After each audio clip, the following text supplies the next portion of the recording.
농땡이 부리느라고. 그런데 1년 후에 갔더니 조금 머리 벗겨지신 분이 계신 거예요. 그래서 저보다 나이가 많이 먹었겠거니 했는데 그렇지는 않더라고요. 이게 디스하는 거 하면은 또 제가 또 당하는데 아주 절친이에요. 우리 건축 현장에서 소장 일도 하시고 빌딩도 짓고 이러시던 분인데 회심을 하고 신학을 공부하니까 무섭게 하는 거예요. 에이 뿔뿔뿔뿔뿔뿔로 뭐 저렇게 공부를 해다가 진짜 지쳐서 쓰러지지 않나 했는데 저는 완전히 막 피해 다니고 시험 때만 이렇게 막 보는 스타일인데 완전 범생이.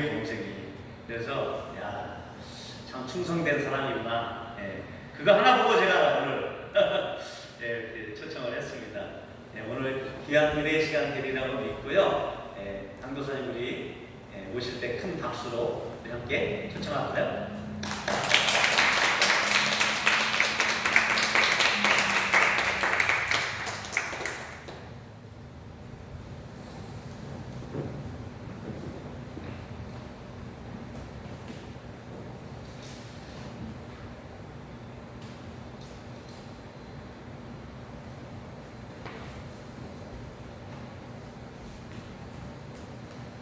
네, 반갑습니다. 지금 소개받은 장영욱 강도사라고 합니다.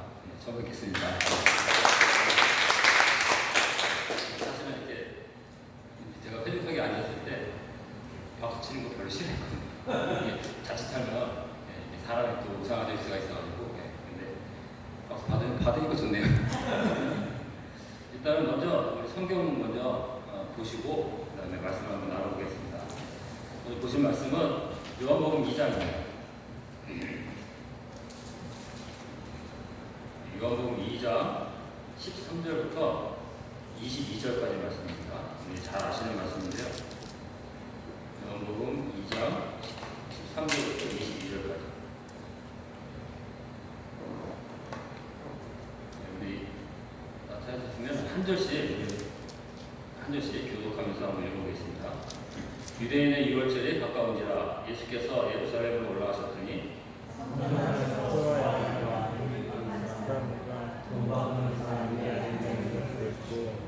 노끈으로 채찍을 만드사 양이나 소를 다 성전에다 내쫓으시고 돈 바꾸는 사람들의 돈을 쏟으시며 상을 엎으시고 다른 사람들이 이르시되 그것을 무슨 식으로 감사하는지도 않는 줄 알아.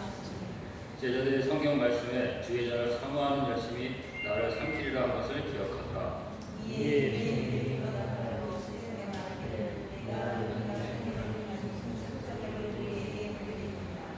예수께서 대답하여 이르시되 너희가 이 성전을 헐라 내가 사흘 동안에 일으키리라.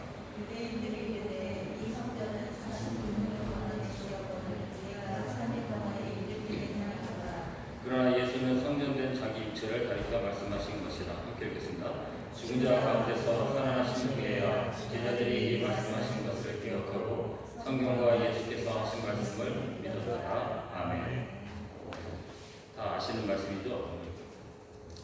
아까 소개받은 대로 신광전사님께서 소개해 주신 내용이 과장되지 않고 다 사실입니다.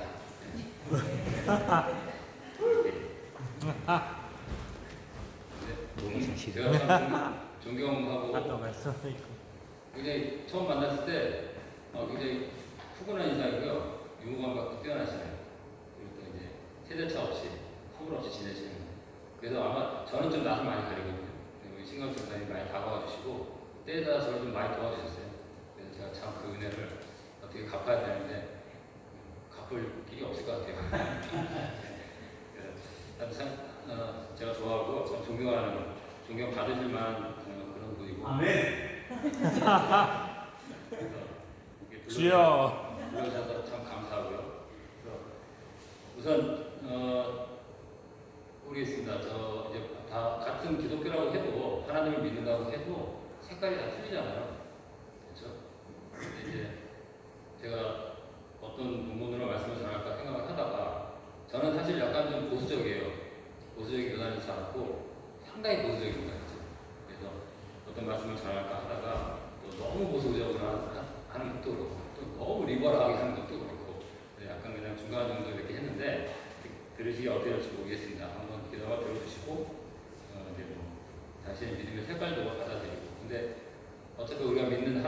하나님입니다. 그다음에 신앙에는 어떤 주관적인 신앙과 객관적인 신앙이 있잖아요. 객관적인 신앙은 우리가 교리라고 말하면은 주관적인 신앙은 우리의 개개인이 갖고 있는 신앙이거든요. 그리고 개개인이 갖고 있는 게 좀 보수적이든 리버럴하든 중간이든 다 각각마다 생각이 있고 색깔이 다 있습니다. 그걸 하나님께서 창조하신 그대로 있기 때문에 우리는 하나님을 믿는 것이기 때문에 어떤 말씀을 전해도 역사하시는 건 성령님께서 역사하시는 것이기 때문에 그 성령께서 역사하시면 어떤 말씀을 전해도 우리는 거기서 진짜 복음의 말씀을 깨달을 수 있다고 생각합니다. 예. 자, 오늘 본문 너무나 잘 아시는 말씀이죠. 예. 속칭 예수님께서 성전에서 성전을 정화했다는 제목으로 많이 붙인 성전 정화 사건, 성전 청결 사건 이렇게 하는데요.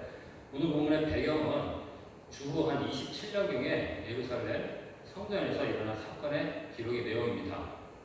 이게 교회학교 출신들은 많이 들어보셨죠? 어릴 때부터 자라오신 분들은, 기독교 문화에서 자라오신 분들은 많이 들었던 그런 내용인데요. 자, 이때는 유대인의 최대의 명절인 6월절이죠. 6월절이 최대의 명절인 건 아시죠? 네. 그리고 예수님은 제자들과 함께 이제 6월절을 지키기 위해서 예루살렘으로 올라갑니다. 그리고 성전 안으로 이제 지금 들어가셨습니다.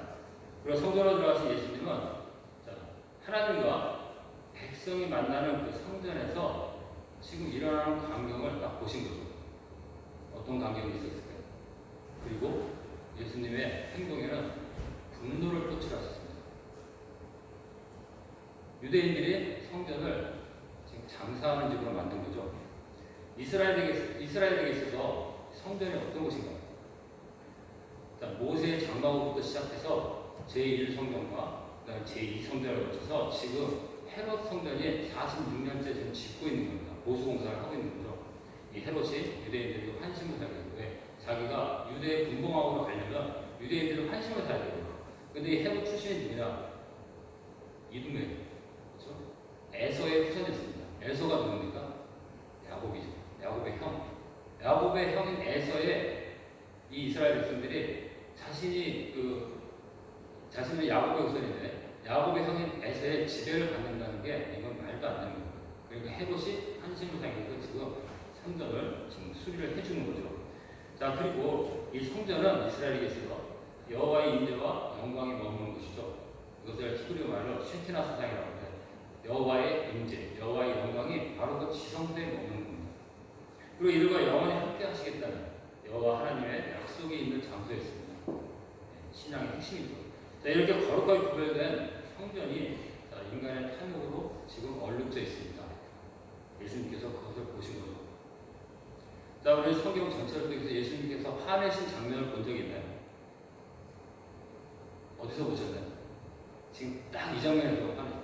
자, 예수님께서는 지금 십자가에서 손에 못이 박히고 몇 그릇 창이 찔려도 예수님께서는 거기서 저 유대인들, 자신을 십자가 못 박아 죽인 그 유대인들을 향해서 한마디만 하시죠. 저들을 용서해달라고. 이러신 분이 지금 성전에서는 화를 내시는데 또 극노를 하시는 거예요. 대노를 하시는 거예요. 자, 이스라엘 성전 지금 한가운데죠. 자, 예수님께서 무슨 의도로 그러셨을까요? 의문점이죠. 자, 그 다음에 성전에 지금 우리가 제목이 성전 파괴인데 성전의 파괴는 또 무엇을 나타내고 또 예수께서 성전을 다시 이렇게 세우신다고 그러죠. 이게 또 무슨 뜻인가? 우리가 오늘 이 성전에서 일어난 사건을 통해서 예수께서 우리에게 주시는 참 성전의 메시지가 무엇인가를 우리가 좀 한번 심도 있게 알아보기를 원합니다. 일단 제가 처음에 이 제목이 좀 마음에 안 든다고 그랬는데요. 제가 가지고 있는 성경에도 성전을 깨끗하게 하시다 이렇게 소제목이 묻어 있거든요. 우리 여러분이 갖고 계신 책에는 어떻게 제목이 묻어 있나요? 성전 정결, 성전 청소? 아니면 또 뭐라고 했나요? 성전을 깨끗하게 하시다. 네, 깨끗하게 한다, 정화하다 이렇게 있죠. 자, 그런데 보세요. 우리가 교회가 지금 굉장히 깨끗한데요. 이걸 보고 또 제가 하나 느끼겠습니다. 야, 역시 사역은 성적순이 아닌가. 자, 인간은요. 지금 깨끗한데 우리 매일 청소를 하죠. 청소를 한다는 개념은 이걸 다시 쓰기 위해 청소를 하죠. 만약 다시 쓰지 않고 이사를 간다거나 아니면 이걸 뭐 건물이나 자기가 방을 다시는 안 쓴다고 그러면은 청소할 이유가 없죠. 근데 지금 우리가 제목은 성전 정화라든가 성전을 청결하게 한다는 것은 다시 쓴다는 개념이기 때문에 예수님께서는 이 성전을 우리가 결론적으로 생각하면 다시 쓰는 개념으로 예수님은 생각하지 않았습니다. 그러니까 이 제목은 우리가 좀 바로잡을 필요가 있는데요. 성전 정화나 성전 청결이나 뭐 이런 성전 청소 뭐 이런 단어의 뜻이 아니라 우리는 이 사건을 성전 파괴 사건으로 보는 게 오히려 좀 본문의 취지하고 좀 맞다고 좀 봅니다. 거기다가 우리가 아시다시피 물리적으로 성전은 주후 70년에 로마 장군 디도에 의해서 완전히 멸망한 당이죠. 돌 위에 도라나 남지 않고 완전히 멸망한 당이죠. 그리고 그 이후에 성전은 지금까지도 그 자리에 재건되지가 않았습니다. 있을 필요가 없는 거죠. 그렇죠? 오형이 없기 때문에 성전은. 그리고 하나님께서 뭐 지금 이스라엘은 그것을 다시 재건하려고 하는데 하나님께서는 못 짓게 거기다가 예루살렘 그다음에 이슬람 다 해서 아예 못 짓게 아예 만들어놨습니다. 왜? 더 이상 예수가 성취했기 때문에 거기에 성전이 필요 없는 거죠. 그렇기 때문에 우리가 제목을 이건 완전히 예수께서 이 땅에 오셔서 지금 이 성전 사건, 성전 파괴 사건을 통해서 내가 바로 실체고 성전은 모형이다라는 걸 보여주시는 거예요. 그리고 완전히 쓸어버리시는 겁니다. 예, 그 뒤에서 또 말씀을 드릴 건데 바로 그래서 오늘 우리끼리지만 이 제목을 성전 파괴 사건으로 이렇게 정정을 하고 본문을 한번 좀 더 주의를 해보겠습니다. 자, 그리고 또 하나 난제가 있는데요. 자, 이 사건은 오늘 이 본문의 사건은 공간복음, 마태, 마가, 누가복음에도 똑같이 기록되어 있습니다. 그리고 오늘 본문 요한복음에도 그러니까 4복음서에 똑같이 다 기록이 되어 있는 말씀인데요. 자, 마태복음과 마가복음, 누가복음에는 예수님의 공생의 마지막 부분에 예수님의 공생 3년 동안에 맨 마지막 부분에 기록이 되어 있고요. 근데 요한복음만 지금 예수님의 공생의 초기에 기록이 되어 있거든요. 그러면은 뭐 우리가 목회적인 차원에서 여기까지 들어갈 필요는 없지만 그러면 이게 예수님 공생이 처음에 있었던 일이냐 마지막에 있었던 일이냐 이런 게 좀 갈리거든요. 그럼 아니면 처음과 마지막에 두 번 있었던 일이냐. 네. 근데 공간복음에서는 마지막에 있었고 요한복음은 처음에 있었다. 근데 만약 공간복음이 같다면 그러면 요한이 적은 이 요한복음은 기록의 시간의 순서대로 적은 게 아니라는 게 밝혀지겠죠. 첫 번째 가설은 그러면 의미상의 순서로 기록되었을 것이고 아니면은 어떤 의미에 의해서 맨 마지막에 있었던 사건을 처음으로 와서 기록을 했다는 이렇게 가설을 내릴 수 있는데 자 이게 중요한 것이 아니라 더 중요한 것은 네 개의 복음서에 똑같이 병행 구절이 있다는 거. 다른 사건들도 병행 구절이 뭐 마태나 마가는 있는데 누가나 요한은 없고 이런 건 있지만 다 복음서에 모두 똑같이 있었다는 것은 이 사건이 굉장히 중요하다는 것을 우리에게 암시를 해주고 있죠. 자, 그래서 이런 문제들이 약간 좀 문제들이 있었고요. 또한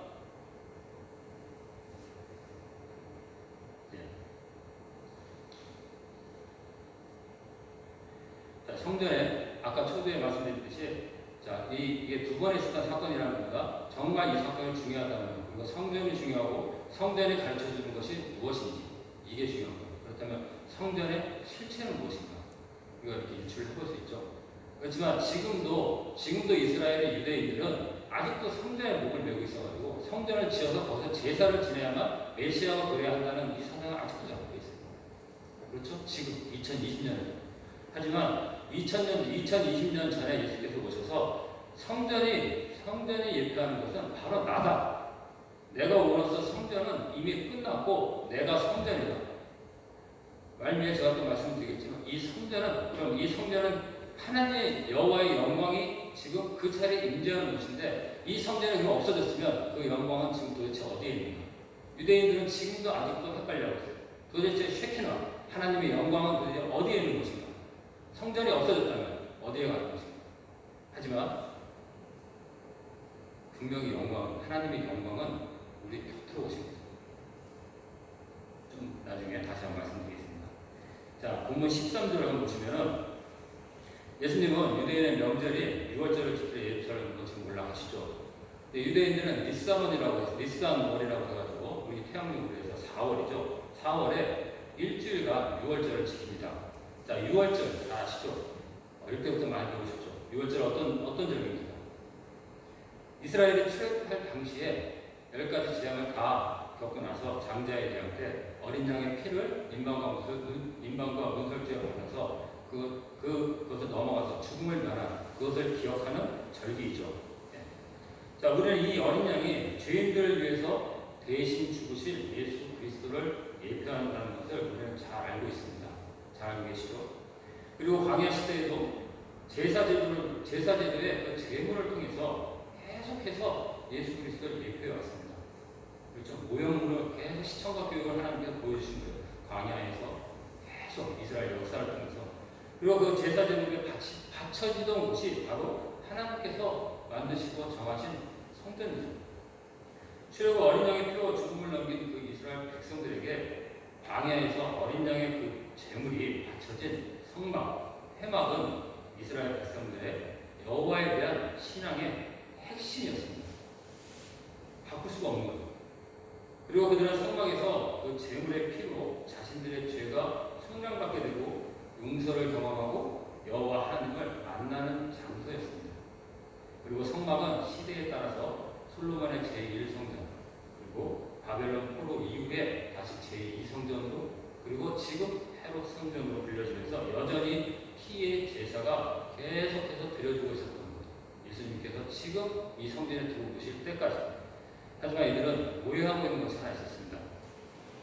출애굽 6월절 제물인 어린 양, 그리고 그 제물이 바쳐진 성전의 참된 의미를 알지 못하고 있었던 것이죠. 여전히 성전에서 짐승을 제물로 바치고 있는 것으로 자신의 죄가 지금 속죄받는 것으로 착각하고 있었던 것입니다. 다시 한번 13절과 14절 앞부분을 한번 보시겠습니다. 13절 보시면 유대인의 6월절에 가까운지라 예수께서 예루살렘으로 올라가셨더니 성전 안에서, 자, 이 장면을 보시면은 때와 장소와 그리고 등장 인물이 나타나죠. 때는 출애굽 당시 그 이스라엘 백성들을 죽음에서 구한 유대인의 최대의 명절인 6월절에, 장소는 6월절 어린 양이 제물로 바쳐지던 그 성소, 성전 아니고요. 그리고 등장인물은 어린 양이라는 모형을 대신해서 지금 성전으로 입성을 하신 바로 예수 그리스도. 6월절, 어린 양, 성전, 이 세 개는 아까도 제가 말씀드린 다 모형이죠. 자, 이 모형을 대신할 실체이신 예수 그리스도가 모형과 실체가 한 날, 한 시에, 한 장소에 딱 마주치는 겁니다. 이런 거 생각해 보셨나요? 바로 이렇게 만나게 되고 예수께서 바로 이 성전과 어린 양, 제물, 모든 것을 다 파괴해버린 사건이 바로 성전 파괴 사건이죠. 구약에서부터 예표된 그 모형의 실체인 예수 그리스도께서 그 모형을 파괴하고 실체가 그 자리를 대신 메꾸면서 자신이 메시아라는 것을 지금 드러내는 사건이 바로 이 성전 아닙니다. 그때 예수님께서는 지금 분노를 하고 계십니다. 이건 또 종말론적인 생각까지 가야 되는데요. 자, 본문 14절을 한번 보겠습니다. 성전 안에서 소와 양과 비를 파는 사람들과 돈 바꾸는 사람들이 앉아있는 곳을 보시고, 자, 하나님의 임재의 상징인 성전, 그리고 거룩해야 될 그 성전 안에서 지금 무슨 일이 벌어지고 있냐? 14절을 보시면, 또 16절을 보시면요, 예수님께서는 내 아버지의 집으로 장사하는 집을 만들지 말라 하신 것을 보시면 성전이 지금 장사꾼들로 가득 차 있게 된 것을 우리가 볼 수 있게 됩니다. 요한은 그래도 지금 점잖게 표현한 거예요. 근데 공간보고서를 보면요, 예수께서 뭐라고 표현했냐면, 자, 성전을 모두 너희들이 지금 강도의 소굴로 만들었다. 이제 센 표현이죠. 강도의 소굴. 강도의 소굴은 무슨 뜻이죠? 여러분들 집에 들어가시면은 하루에 일과를 마치고 집으로 들어가시면 다음날 일을 하기 위해서 편하게 쉬고, 씻고, 식사하시고, 주무시고, 편하게 쉬시고, 재충전하고 내일 또 일하기 위해서. 근데 강도들의 소굴은 도둑질하고 가서 편하게 쉬고 또 도둑질하고 가는 거예요. 이게 강도의 소굴입니다. 바로 예수님은 너희들은 지금 강도의 소굴을 만든다. 다 강도라는 얘기예요. 자, 자기들이 한 행동을 후회하거나 반성하는 것이 아니라 또 다른 강도 행위를 하기 위해서 여기를 그렇게 만들었다. 강도의 소굴을 만들었다. 자, 그렇다면 도대체 그동안에 성전을 둘러싸고 무슨 일이 벌어졌길래 성전이 강도의 소굴로 변했을까요? 그러니까 예수님은 한 번도 보여주시지 않았던 그 분노를 지금 왜 이렇게 표출하십니까? 왜 이렇게 화가 나십니까? 자, 우리 성전 안에서 장사꾼들과 그 환전상들이 들어오게 된 배경을 한번 살펴볼 필요가 있습니다.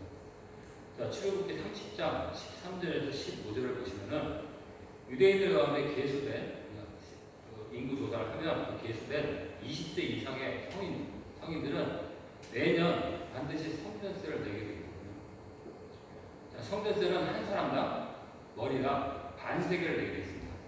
반세겔.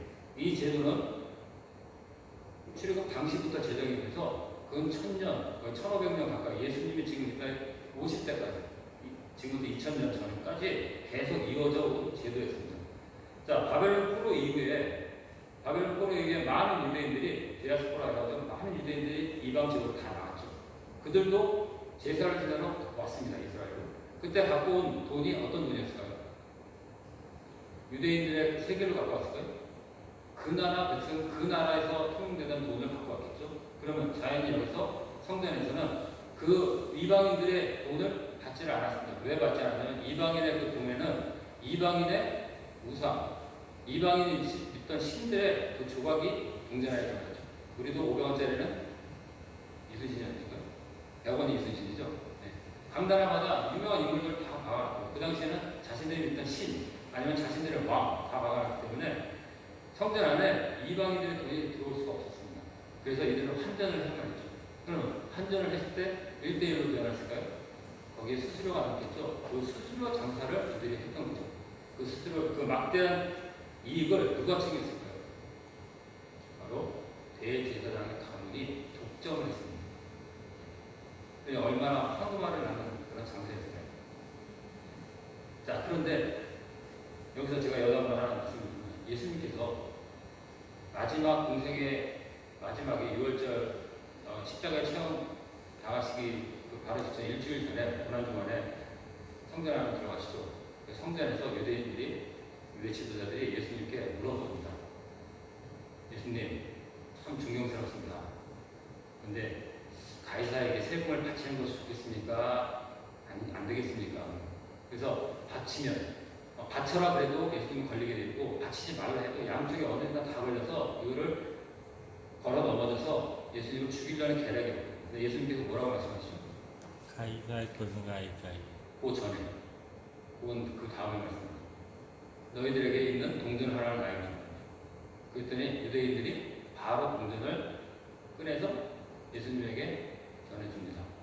거기 뭐가 적혀있냐? 뭐가 적혀있냐? 가이사의 형상입니다. 자, 보세요. 유대인들은, 일반 백성들은 이방인의 돈을 가지고 다니지도 못하고, 성전 안을 가지고 오지도 못하게 해놓고, 예수님께서 성전 안에서 돈 하나만 줘봐. 동전 하나 줄 때 가이사의 돈을 갖고 있어요. 이게 얼마나 모순되는 거예요. 그렇죠? 거기서 가이사에게는 가이사에게, 하나님께서 11조 잘 바쳐라는 얘기가 아니고, 예수님을 그냥 죽이려는 계략에 예수님께서 그거를 맞받아치는 거예요. 너희는 끝났다 이거예요. 그거는 헌금을 많이 내라는 뜻이 아니에요. 이제 여담으로 말씀드리는 거고. 자, 이런 과정에서 자연스럽게 환정성이 생기죠. 유대인들이 그 지도자들이 정면에 나와서 동전 바꿔주겠습니까? 다 소매인들을 내세우죠. 그리고 거기서 수수료의 몇 퍼센트를 계속 유대인들이 몇 명일까요? 20살부터 60살까지 반세기씩 낸다면 그것도 그들이 제사를 1년에 한 번만 오나요? 1인 한 명이 한 번만 하나요? 번제, 화목제, 속죄, 죄 지을 때마다 오죠. 그러면 우리 1년에 몇 번 와야 되나요? 저는 100번도 더 와야 되는데. 그럼 100세계 이상, 1인당 정말 10세계, 20세계 이렇게 바친다면은, 만약에 100만이 반세기씩만 바친다 해도, 지금으로 치면 100억, 1000억 이런 사업이거든요. 이걸 이들이 놓칠까요? 여기서 막대한 이익을 취하는 거죠. 그리고 이 성경세는 바로 성전세로 바쳐진 돈은 건물을 보수하거나 또 부속 건물을 유지 보수하거나 또 재물을 구입하는 비용 이런 걸로 기타 공적 비용으로 사용하게 되어 있었습니다. 그런데 이 성전세가 또 다른 용도로 쓰여 있습니다. 백성들은 하나님께 죄를 속죄하려고 정말 마음 깊숙해서 헌금을 내고 싶어서 냈는데 이들은 그 돈을 어디다 썼냐면 가룟 유다가 예수님을 팔았습니다. 은 30이 바로 그 성전세에서 나온 겁니다. 그리고 하나님께 바쳐진 그 성전세가 하나님의 아들을 넘겨준 그 대가로 사용되었다는 것이죠. 이 당시 대제사장을 비롯한 그 유대인들이 얼마나 국가가 심했는지 우리가 알 수가 있죠. 또 하나 우리는 14절에 소와 양과 비둘기 파는 사람들을 통해서 재물을 매매하는 상인들을 볼 수가 있습니다. 자, 이들은 또 어떻게 성전 안에서 장사를 할 수 있을까요? 성전세와 비슷한 맥락이죠. 자, 레위기를 보면 각종 제사 제도가 나옵니다. 그렇죠? 여기 재물에 대한 규정이 나오는데 여기서 가장 핵심이 뭔가요? 재물 소 한 마리가 있습니다. 소를 잘 관찰을 해야 됩니다. 흠이 하나라도 있으면 되나요? 완벽해야 되죠. 그 완벽한 거는 완벽한 어린 양 예수를 대표하는 건데 이들은 이거를 장사의 수단으로 삼는 거예요. 자, 제사를 드리는 사람 흠도 없고 점도 없는 그 깨끗한 재물을 가지고 성전으로 와야죠. 그런데 예루살렘까지 오는 그 길이 지금 차를 타고 오는 게 아니죠. 저 멀리 수십 킬로 떨어진 데서 그 소를 끌고 소 먹이를 다 짊어지고 사람 먹을 먹이, 소 먹을 먹이를 다 짊어지고 와야 되는데 오다 가다가 쉬었다가 하고 소가 한번 앉았다가 일어나면 여기 상처가 날 수도 있고 제대로 된 재물이 있을 수가 있나요? 없죠. 그래서 이들은 가축 시장을 운영을 했던 거죠. 유대인들. 그리고 유대인들이 와서 검사관들이 검사를 했을 때 그냥 무조건 리젝트를 준다면 이 사람들은 괜히 자기가 재물을 가져올 필요가 없습니다. 힘들게 재물을 가져올 바에는 가서 사자. 쟤네들이 낙인 찍어준 거 가서 돈 주고 사자. 그리고 돈 환전해야 되고 소를 매매를 하는데도 유대인들은 막대한 이익을 챙겼던 거죠. 그래서 그 예전에 그 예루살렘 바로 옆에는 어마어마하게 큰 가축 시장. 한번 머릿속으로 계산을 한번 해보세요. 1인당 소 한 마리를 1년에 하나만 한다고 해도 몇십만 마리, 수십만 마리, 한 사람이 두 번만 하면 이것도 몇백억, 몇천억의 장사였을 겁니다. 자, 이런 황금알이 낳는 이런 시장을 가만히 밖으로 내버려둘 리가 없죠. 그리고 아무에게나 이 장사를 허락하지 않았겠죠. 대제사장의 가문의 친인척끼리만 다 해먹었던 겁니다. 이렇게 온갖 부정을 다 저지르고 막대한 부를 쌓았던 겁니다.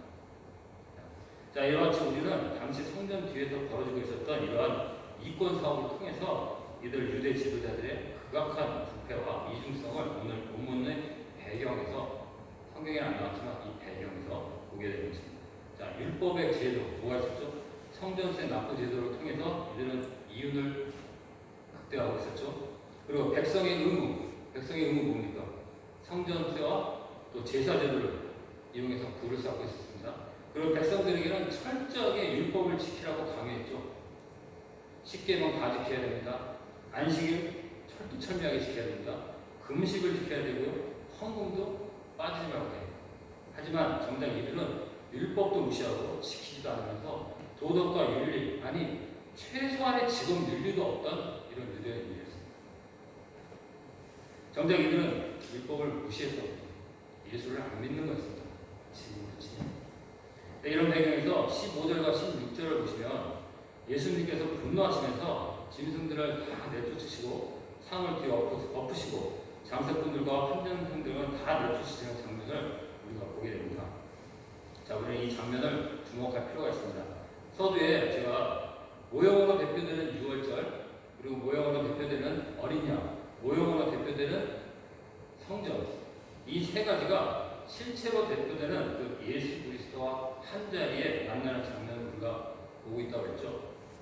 근데 지금 실체이신 예수님이 자신을 모형으로 삼았던 유월절 제물을 지금 성전에서 채찍을 들고 다 내쫓고 계신 거예요.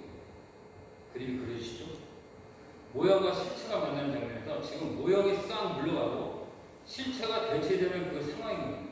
요한은 이 짧은 구절에서 구약의 전 세대를 통해서 예표된 모형이 물러가고 참 제물이신 어린 양, 성전, 참 성전으로 오신 예수 그리스도의 등장을 지금 알리고 있는 겁니다. 그리고 그 등장은 하나님의 집을 장사하는 집으로 바꿔버린 유대 지도자들을 향한 분노, 표출되고 있는 겁니다. 아무것도 흠모할 것이 없는 연한 순 같고 그리고 흠채도 없으신 이사야의 선장이죠. 예수께서 성전 안에 그 넓은 이방인의 뜰에서 채찍으로 이들을 다 내쫓으실 때 아무도 말릴 사람이 없었어요. 누구 하나도 그것을 왜 그러냐고 말리는 사람이 없었습니다. 실체가 모형을 쫓아낼 때 자신의 이익을 위해서 하나님의 집을 장사하는 집으로 바꾼 자들은 장차 재림주 그리고 심판주로 다시 오실 예수 그리스도의 심판을 아무도 피할 수 없을 겁니다. 지금 그것을 보여주고 있는 거죠. 모형의 실체로 대치해서 참 성전으로 오신 그리스도를 장사꾼의 소울 그리고 강도의 소울로 만들거나 그리스도의 몸 그리고 성령이 전인된 우리가 우리의 교회 안에서 우리의 이익을 위해서 이 성전을 사용한다면 그리스도의 심판을 피할 수가 없게 되는 거죠. 여기서 성령이 전된 교회는 누군가요? 이 건물이 교회인가요? 우리가 교회죠. 그리고 우리 안에 성령이 들어오셨죠. 제가 결론을 미리 말씀드렸는데 참 성전이 우리가 교회죠. 참 성전이신 예수께서 우리 안에 내주하셔서 우리가 성령의 그리스도의 몸이 돼서 우리가 교회가 되는 그리고 그리스도와 연합이 돼서 영원히 떨어지지 않겠다는 하나님의 약속이 있는 말씀입니다. 아멘. 이렇게 성전에서 소란을 펼치는 그 예수님을 보고 이제 유대인들은 18절에 보시면 내가 이런 일을 하나니 무슨 표적을 우리에게 보이겠느냐 이렇게 묻죠. 자, 유대인들은 모세오경을 다 외우던 사람들이었어요. 모세오경을 외운다고 한번 생각해 보세요. 자, 이 사람들은 이걸 다 외웠기 때문에 지금 이 질문이 허무맹랑한 질문이 아니고 철저하게 율법에 근거한 질문이었습니다. 자, 신명기 18장 20절에서 22절을 보시면요. 여호와의 이름으로 말하는 선지자가 있을 때 그 일에 성취함이 없으면 여호와로부터 나온 선지자가 아니니까 너희가 두려워하지 마라. 이게 하나님의 말씀이었습니다. 율법이었습니다. 자, 유대인들은 이 율법에 근거해서 지금 예수께서 선지자 노릇을 하고 있으니까 네가 선지자면 이거에 대한 근거를 한번 대봐. 이 질문이에요. 하자가 없죠. 유대인들은 하자가 없는 질문을 한 거예요. 그랬더니 예수께서 표적 대신에 지금 어떤 말로 응시하셨냐면 너희가 이 성전을 헐라 내가 사흘 동안에 일으키라는 말로 응수를 하셨습니다. 여기 예수께서 대답하신 말씀 중에 성전이라는 단어를 사용했는데요. 오늘 본문에서 성전이라는 단어가 두 가지 의미로 쓰였습니다. 이거는 우리 한글로는 나타나지 않는데 헬라어로 보면 되는데 14절에도 성전이 한번 나오는데요. 여기에는 헬라어로 히에론이라는 단어를 썼는데요. 여기는 그냥 성전 전체, 건물을 나타내는 말이고요. 19절에서 말씀하신 성전, 이 성전은 나우스라는 단어인데 이거는 성전 내의 성소나 지성소를 말씀합니다. 자, 요한은 21절에서 친절하게도 이 성전을 자세하게 풀어줍니다. 성전된 예수의 육체를 가리키고 요한이 지금 말을 하고 있죠. 자세하게 풀어주고 있죠. 분명히 예수님은 그 당시 예수님이 아람어를 사용하셨으니까 지금 헬라어로 기록을 했지만 신약은 예수님께서 아람어도 분명히 성전을 두 단어를 따로 얘기하셨어요. 그러면 그 해박한 지식을 갖고 있던 유대인들이 예수님이 두 단어를 다르게 사용했다면 이들은 다 알아차렸어야 돼요. 이 성전이 어떤 것을 얘기하는지. 근데 이들은 그를 묵과하고 너희들이 네가 어떤 것인지 모르는데 지금 46년 동안이나 건물을 짓고 있는데 네가 이거를 허물면 46년 동안 지었던 건물을 네가 3일 동안 세울 수 있어? 지금 이렇게 방문하는 이들은 그냥 성전만 나타내고 있는 거죠. 요한은 지금 유대인이 가진 그런 오해를 통해서 그들이 요구한 표적의 의미를 다시 한번 친절하게 설명을 해줍니다. 22절에 죽은 자 가운데서 살아나신 후에야 제자들이 이 말씀하신 것을 기억하고 성경과 예수께서 하신 말씀을 믿었다. 이렇게 말씀하시죠. 3년 동안 따라다니던 제자들도 예수를 아직도 모르는 거예요. 부활하신 후에, 부활하신 예수가, 부활하시고 나서도 사실 예수를 잘 몰랐죠. 성령께서 50일 뒤에 오시니라 성령께서 오시고 나서 그들이 성령을 받으니까 이제서야 자기가 3년 동안 따라다니는 예수가 정말 메시아였죠. 그 이전에 히브리인들은 메시아를 알아보지 못했는데 예수께서 딱 십자가에서 돌아가셨을 때 누가 제일 먼저 이분이 그리스도라는 고백을 했어요. 백부장이었죠. 이방인 백부장이 이는 참 하나님의 아들이었구나. 이방인에 의해서 이가 그리스도라는 것을 선포하게 됩니다. 1000몇 년 동안 1500년 이상 동안 히브리인들에게 그렇게 시청과 교육을 해주면서 만나를 주고 반석에서 물을 터뜨리고 죽은 자를 일으키고 병자를 고쳐주셨는데 이들은 여지까지 그리스도를 메시아로 고백한 적이 없는데 실제로 이방인의 입에서 참 메시아로 선포를 하게 됩니다. 그 이방인이 바로 우리죠. 그래서 우리가 지금 예수 그리스도를 우리의 그리스도로 지금 믿고 우리 입으로 매일 선포를 하고 있잖아요. 고백을 하고 있고 사도신경으로 고백을 하고 있고 또 기도해서 구하는 것을 받고 아뢰고 예수님은 눈에 보이는 성전을 건물을 다시 세우는 것을 말씀하시는 것이 아니라 자신의 죽음과 부활에 대해서 지금 말씀하고 계시는 겁니다. 예수님은 성전과 자신의 육체를 같은 것으로 강조하신 것이죠. 유대인들은 예수의 이 말씀을 이해하지 못하고 예수를 십자가에 못 박는 되돌릴 수 없는 잘못을 저질렀던 겁니다. 자, 유대인들의 최대 명절인 유월절에 어린 양과 성전 그리고 이 모든 것의 실체이신 예수께서 예루살렘 성전 안에서 장사꾼과 환전생들 그리고 짐승들을 다 쫓아내시고 유대인들과의 그 논쟁을 통해서 자신의 신분과 그리고 자신의 행동에 담긴 의미를 가르쳐 주신 사건이 오늘 우리가 살펴본 본문의 내용입니다. 자, 이 말씀을 통해서 우리가 결론적으로 두 가지 사실만 기억했으면 좋겠습니다. 첫째로 참 성전으로 오신 예수가 누군지를 먼저 바로 알기를 원합니다. 그리고 둘째로는 참 성전으로 오신 예수께서 영원히 우리가 함께 하신다는 것을 믿으시기를 바랍니다. 구약에 무형되신 실제로 오신 분이 바로 예수 그리스도라는 것을 우리가 분명히 알기를 원합니다. 구약 이스라엘 민족의 역사 가운데서 여호와 하나님께서 그들에게 주었던 여러 가지 예표적 모형들이 있었죠. 인물들을 예표로 삼아서 그들에게 구원의 메시지를 전달하게 되었지만 그 인물들은 다 죽었습니다. 한 시대를 넘기지 못하고 다 그 사람들의 시대에 다 끝났습니다. 다윗도 그랬고, 솔로몬도 그랬고, 룻도 그랬고, 다니엘도 그랬고. 하지만 오늘 본문은 한 시대를 예표하고 역사 속으로 사라지는 인물이 아니라 여호와 하나님께서 친히 제정해 주신 유월절과 어린 양 그리고 제물이 바쳐지는 성전을 통해서 장차 오실 그리스도를 예표하셨고 그 실체가 오늘 본문을 통해서 우리 앞에 나타나신 것입니다. 죽음을 당하지 않게 해주신 어린 양의 피 이것을 기념하는 유월절 어린 양의 제물로 바쳐지는 성전 이 모든 모형의 실체로 오신 예수 그리스도에 의해서 성취되고 완성된 그 사건이 바로 성전 파괴 사건인 것입니다. 자, 이제 더 이상 유월절을 지킬 필요가 있나요? 없죠. 어린 양을 잡아 제물로 바칠 필요가 있나요? 없죠. 만약에 지금도 필요하다면 우리도 지금 6분, 한 13, 4분 저까지 하면 지금 소 14마리가 지금 여기 있어야 됩니다. 아니면 양 14마리가 있든지. 그리고 우리 신광희 목사님은 여기서 갑을 두고 계세요. 네. 자, 이 예수 그리스도께서 죽음과 부활을 통해서 이 모든 것을 다 성취되었기 때문에 우리는 이것을 할 필요가 없습니다. 믿기만 하면 됩니다. 아멘. 바로 이분이 우리를 대신해서 6월절 어린 양으로 희생제물이 되신 예수 그리스도이신 것입니다.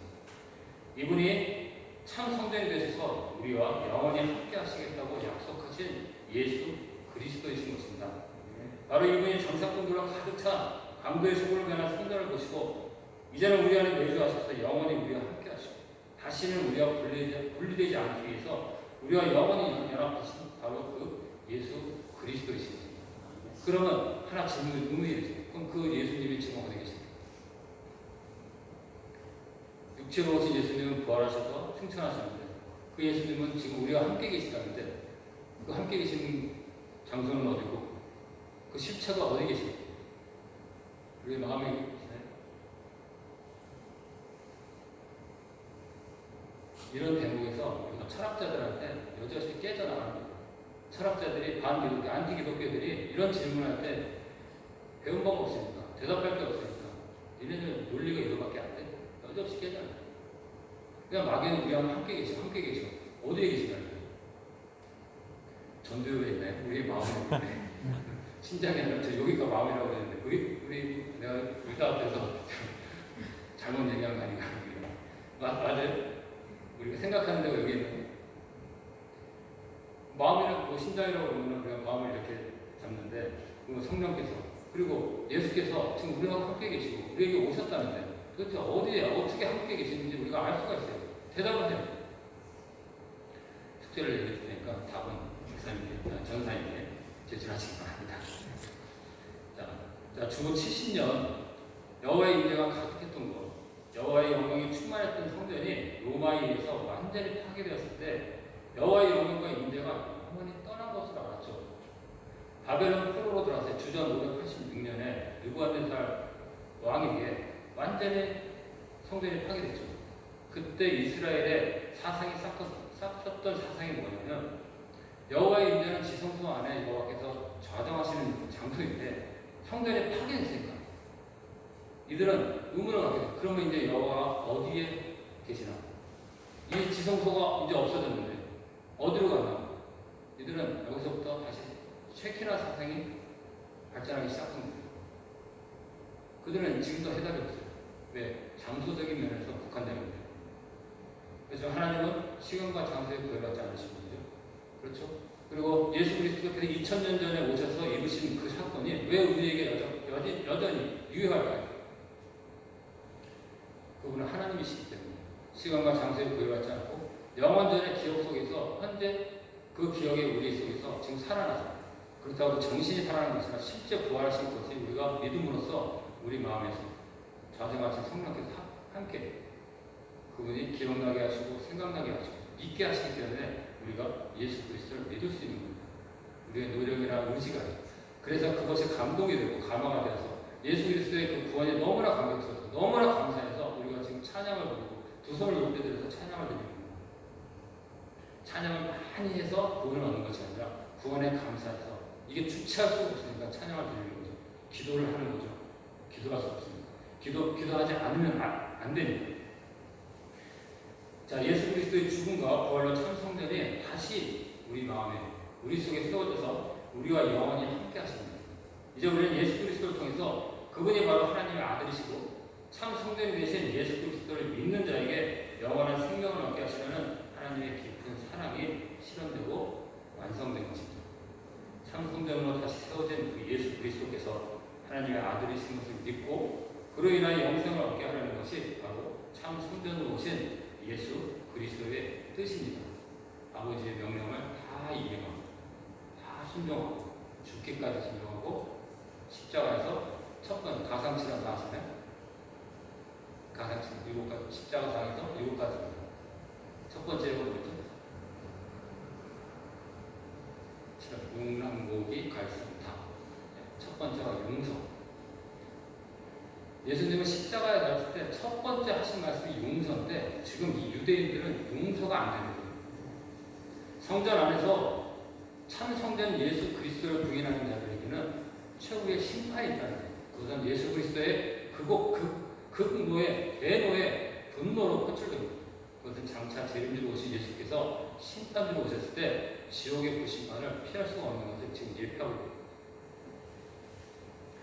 여기 이 자리에 모인 우리 예수 그리스도의 사랑을 받는 성도 모두가 하나님의 아들이시며 참 성전이 되신 예수 그리스도를 진실되게 믿고 영생에 참여하여서 참된 위로와 소망이 가득한 이 땅에서의 아주 넉넉한 성령의 은혜가 넉넉한 복된 성도들이 되기를 간절히 소망합니다. 아멘. 잠시 기도하겠습니다. 거룩하시고 고마우신 하나님 아버지 은혜를 감사합니다. 우리에게 말씀을 주시고 그 말씀을 사모하여 저희 거룩한 전에 한 자리에 모여서 하나님의 말씀을 듣고 사모하는 마음을 주시니 진심으로 감사드립니다. 그리스도께서 죽으신 십자가에 달려 죽으시고 부활하시고 승천하셔서 우리에게 이루신 참된 구원의 그 손길이 아니면 우리가 하나님을 알 수도 없고 깨달을 수도 없는 이 참 진리의 말씀을 우리에게 주시고 우리는 믿기만 하면 그 복음을 믿기만 하면 우리가 그 영생을 얻게 되는 거저 얻게 되는 것을 우리가 받았는데 어찌 기뻐하지 않을 수가 있겠습니까? 어찌 감격스럽지 않을 수가 있겠습니까? 하나님 참 모형으로 구약 내일에 보여주신 그 예표로 보여주신 어린 양과 성전과 재물과 모든 인물을 대표해서 보여주신 것을 예수 그리스도를 보내셔서 하나님의 아들을 보내셔서 십자가에서 죽기까지 순종하신 그 예수 그리스도를 통해서 아버지를 알게 되었고 아버지께서 주시는 참된 영생의 공락을 우리가 받게 되었사오니 하나님 또다시 감사할 따름입니다. 하나님 우리의 생명의 다할 때까지 하나님 앞에 감사와 영광의 찬송을 올릴 수 있게 하여 주시고 하나님 이 목숨을 다하여 하나님께 영광을 올리는 삶을 살아드릴 수 있도록 도와주시기를 간절히 원합니다. 하나님 이곳에 우리 신광희 전사님을 통해서 이 성전을 세우셨사오니 하나님 이 성전을 통해서 참으로 복음을 믿고 복음을 듣고 참된 영생의 길을 소망하며 찾아오는 많은 하나님의 백성들을 보내주시고 이곳이 가득 차서 하나님의 영광, 하나님의 쉐키나를 부르짖는 참된 하나님의 백성들로 가득 차게 하여 주시옵소서. 세마포를 입는 원량의 백성들이 이 자리에 가득 모여서 하나님께 마음껏 목숨들로 찬송 부르며 기도하며 하나님께 부르짖어 영광을 드리는 그런 이런 예배 초소가 될 수 있도록 하나님 이 예배, 이 장소에 하나님 부흥의 손길을 일으켜 주시옵시고 우리 전사님의 중심을 도와주시고 그 중심에 하나님을 믿는 중심을 통해서 하나님께서 도움을 주실 줄 믿습니다. 사모님에게도 함께 하시고 돕는 배필의 손길에 하나님 은혜의 복을 더하여 주시기를 간절히 바랐고 또 여기 모인 모든 성도들에게 하나님 은혜 또 하늘의 영생의 복까지 이 땅에서 모든 것을 누리고 알고 또 지내면서 주님 부르시는 그날까지 하나님의 영광을 부르짖으며 갈 수 있는 복된 우리 성도들이 될 수 있도록 은혜를 베풀어 주시옵소서. 아멘. 이 시간 이후에 모든 순서 기도 아래는 모든 것들 하나님 들어주시고 다 응답하여 주시기를 간절히 원하고 그 응답에 순응하면서 하나님께서 응답하실 때까지 기다리고 또 참고 인내하면서 하나님께서 주시는 고난과 역경까지도 넉넉히 이겨낼 수 있는 순수한 신앙을 하나님 보장해 주시고 이끌어 주시고 주시기를 간절히 원하고 바라며 하나님 이 모든 말씀 우리 주 예수 그리스도의 이름으로 기도드리옵나이다. 아멘. 아멘.